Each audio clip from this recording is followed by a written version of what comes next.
Hello बच्चों, welcome to the my YouTube channel learning student. आज हम आप लोगों के लिए ले करके आए हैं नीट और CUET के कुछ ऑप्शनली क्वेश्चन, MCQ क्वेश्चन हैं जो कि आप देख सकते हैं हमारा जैव विकास चैप्टर से है।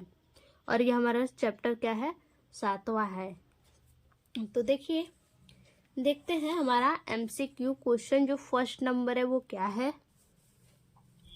देखिए, फर्स्ट नंबर हमारा क्वेश्चन है, ऑस्ट्रेलियन शिशुधानी प्राणी निम्न में से किसका उदाहरण है। तो देखिए, ऑस्ट्रेलियन शिशुधानी प्राणी जो है, डार्विन ने समझाया था कि अनुकूली विकिरण ऑस्ट्रेलिया में शिशुधानी प्राणी हो। देखिए, शिशुधानी प्राणी जो होते हैं वो क्या होते हैं, थैली युक्त स्तनधारी होते हैं। कैसे होते हैं शिशुधानी प्राणी, थैली युक्त स्तनधारी होते हैं। तो वही डार्विन ने समझाया था कि क्या अनुकूली विकिरण ऑस्ट्रेलिया में शिशुधानी प्राणी की किस्में, नई किस्में उत्पन्न करता है। क्या ऑस्ट्रेलिया जो है अनुकूली विकिरण ऑस्ट्रेलिया में शिशुधानी प्राणियों की नई किस्में उत्पन्न करता है। नई किस्में जो है कि क्या करता है, उत्पन्न करता है। शिशुधानी प्राणियों की नई किस्में उत्पन्न करता है, जिसे हम क्या कहते हैं, थैली युक्त स्तनधारी प्राणी। और इसी तरह का सेम, इसी के समान यही प्रक्रिया के द्वारा क्या गैलापेगोस द्वीप, एक गैलापेगोस नाम का क्या है, द्वीप है, उसी की फ्रिंचों में पाया गया है। तो इसका हमारा आंसर क्या होगा, सी।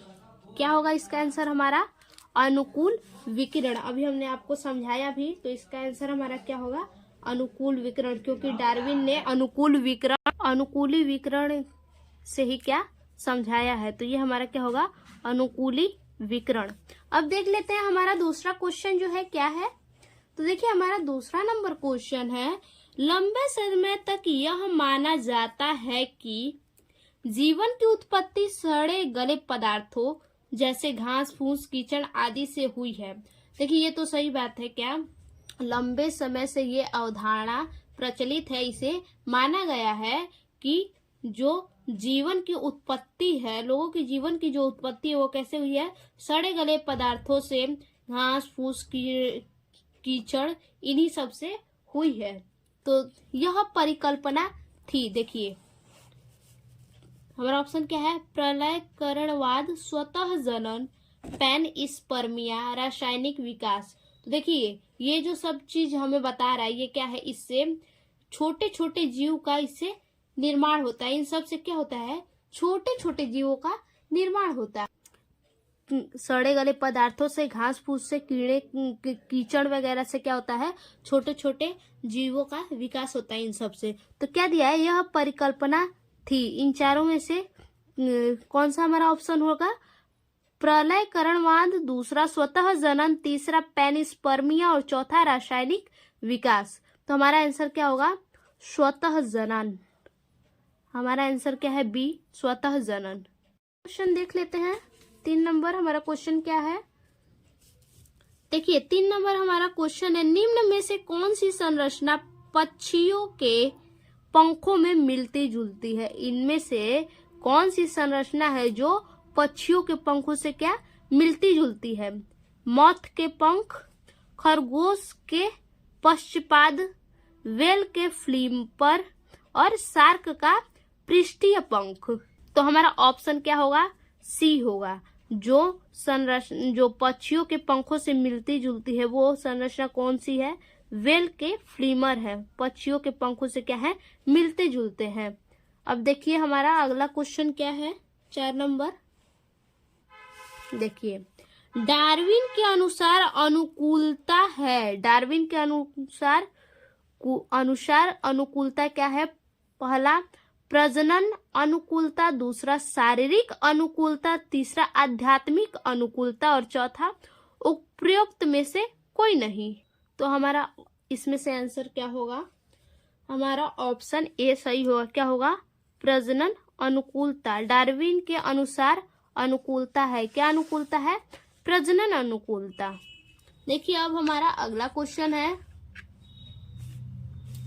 जीवाश्म उपयोगी है। जीवाश्म उपयोगी है तो किस तरह से? देखिए हमारा ए ऑप्शन है लुप्त जीवों के अध्ययन में, बी जीवों की इतिहास के अध्ययन में, सी विकल्प ए तथा बी यानी लुप्त जीवों के अध्ययन में और जीवों के इतिहास के अध्ययन में, यानी दोनों में, जो लुप्त जीव हैं उनके लिए और जीवों की जो इतिहास है उनके लिए। और चौथा हमारा है इनमें से कोई नहीं। तो देखिए हमारा इसमें से ऑप्शन कौन सा सही होगा? हमारा ऑप्शन सी विकल्प ए तथा बी दोनों, सी ऑप्शन सही होगा। देखिए जीवाश्म किसके लिए उपयोगी है? तो लुप्त जीवों के अध्ययन में और जीवों की इतिहास के लिए। चलिए अब हमारा अगला क्वेश्चन, विभिन्न जंतुओं में सजातीय अंगों की उपस्थिति क्या इंगित करती है? जो सजातीय अंग है उनकी उपस्थिति क्या इंगित करती हैं? तो देखिए पहला हमारा ऑप्शन है भिन्न वंश, दूसरा समान वंश, तीसरा हमारा है ऑप्शन स्वतंत्र विकास और चौथा अवलंबित विकास। तो इसमें से हमारा ऑप्शन क्या होगा? ऑप्शन हमारा सी क्या होगा? सही होगा।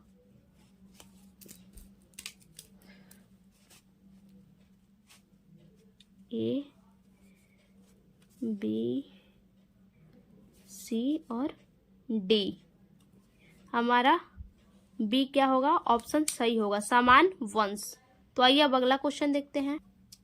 देखिए अगला है 7 नंबर हमारा क्वेश्चन, आदि पृथ्वी पर जैविक अम्लों का उत्पाद H2 के साथ किसके संयोजन के द्वारा हुआ?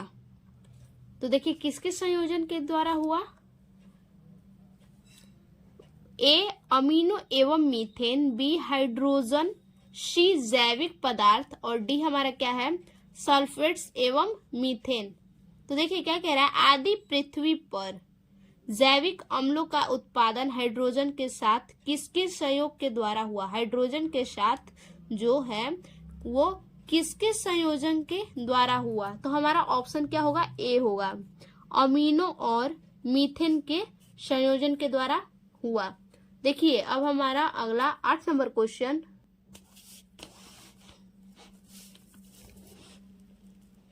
देखिए 8 नंबर हमारा क्वेश्चन है, औद्योगिक मेलेनिनता उदाहरण है। किसका उदाहरण है औद्योगिक मेलेनिनता? नव डार्विनवाद, दूसरा प्राकृतिक चयन, तीसरा हमारा है उत्परिवर्तन और चौथा नव लैमार्क।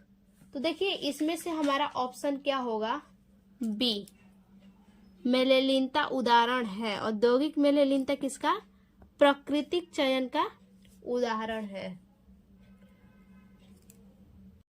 अगला हमारा क्वेश्चन, एक समान वंशावली रूप से कार्यात्मक संरचनाओं का विकास कहलाता है। क्या कहलाता है? तो देखिए पहला हमारा ऑप्शन है क्या?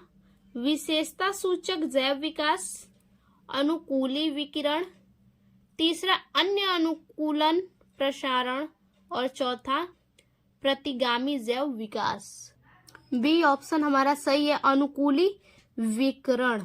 देखिए क्या कह रहा है, एक समान वंशावली रूप से भिन्न कार्यात्मक संरचनाओं का विकास कहलाता है।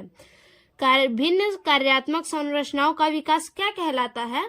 अनुकूली विकिरण। हमारा बी ऑप्शन सही है। तो चलिए देखते हैं हमारा अगला क्वेश्चन क्या है। अगला क्वेश्चन देखिए हमारा है, आनुवंशिक विचलन निम्न में से किसमें प्रचलित होता है? देखिए पहला हमारा ऑप्शन है छोटी पृथक की हुई आबादी, बी ऑप्शन है पृथक की हुई आबादी, अप्रजनन आबादी और चौथा है हमारा धीमी प्रजनन आबादी। तो देखिए इनमें से हमारा आंसर होगा ऑप्शन हमारा ए क्या होगा? सही होगा, छोटी पृथक की हुई आबादी। देखिए, जब आबादी का आकार बहुत छोटा होता है तब आनुवांशिक विचलन द्वारा युग्म विकल्पी आवृत्ति में प्रबल परिवर्तन होता है। क्या होता है? युग्म विकल्पी आवृत्ति में प्रबल परिवर्तन होता है। तो हमारा ऑप्शन क्या होगा? ए सही होगा, छोटी पृथक की हुई आबादी। तो देखिए अब अगला क्वेश्चन हम देखते हैं क्या है। निम्न में से कौन सा विलुप्त जंतु है? तो देखिए पहला हमारा ऑप्शन है ए प्रोटोप्टेरस, दूसरा इक्वस, तीसरा आर्कियोप्टेरिक्स, चौथा कोलंबा। तो इसमें से हमारा ऑप्शन क्या होगा? सही कौन सा होगा? इसमें से हमारा ऑप्शन क्या?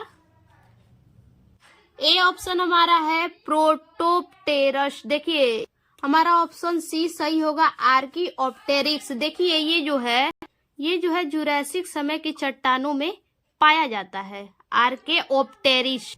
अगला हमारा क्वेश्चन है नई प्रजाति के विकास में अनुकूली विकिरण का श्रेष्ठ उदाहरण है। तो देखिए श्रेष्ठ उदाहरण क्या है हमारा? ए ऑप्शन है डार्विन के फ्रिंचेज, बी है ऑस्ट्रेलिया के शिशुधानी प्राणी, सी है स्तनधारियों में गमन और चौथा है वे सभी। हमारा इसमें से सही ऑप्शन क्या होगा? वे सभी। नई प्रजाति के विकास में अनुकूली विकिरण का श्रेष्ठ उदाहरण कह रहा है। अनुकूली विकिरण का श्रेष्ठ उदाहरण डार्विन के फ्रिंचेज और ऑस्ट्रेलिया के शिशुधानी प्राणी, स्तनधारियों में गमन, ये सभी क्या है? अनुकूली विकिरण के श्रेष्ठ उदाहरण है। तो आज के लिए बस इतना ही। फिर से मिलते हैं एक और अपने नए वीडियो में। तब तक के लिए धन्यवाद।